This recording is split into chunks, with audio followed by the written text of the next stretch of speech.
willkommen bei Outside Checkmat. Wir sind jetzt hier auf der Wrapping World und stehen hier gerade mitten auf dem Doncaster Platz. Das ist der Showplatz, wo die ganzen Fahrzeuge, die ganzen folierten Fahrzeuge sind. Und der Beste wird heute gekürt. Also, ich würde sagen, Lukas, zeig den Leuten da draußen mal, was hier alles so steht.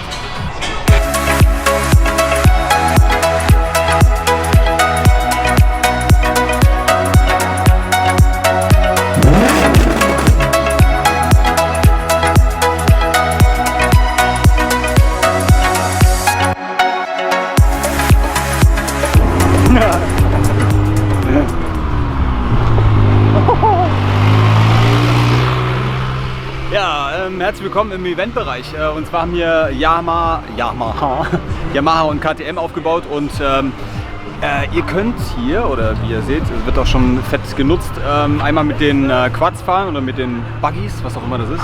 Aber die Dinger haben richtig Dampf und es macht richtig Spaß. Müsst mal die Karren angucken, komm mal mit. Fliegender Wechsel, geht wieder weiter. Guck mal an, wie die aussehen. Also da wird auch richtig Action gemacht. Und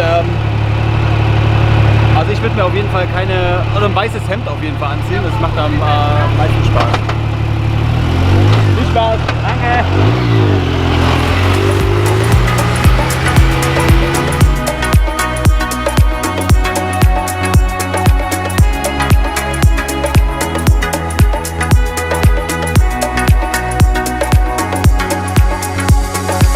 So Leute, wir sind hier im Performance Floor Eventzelt und hinter mir macht der Rainer Lorz gerade eine Live-Demo, beziehungsweise hat die gerade beendet, also die Leute gehen schon wieder langsam raus.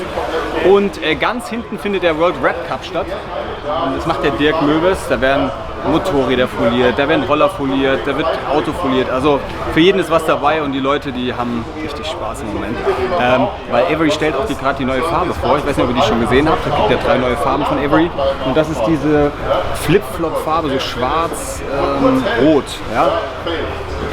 Ich ziehe das einfach mal rein. Also sieht richtig geil aus. Er hat das innerhalb von ein paar Minuten foliert. Also richtiger Künstler. Und ja, das ist ja der Rainer. Ein bayerisches Urgestein, aber cooler Typ.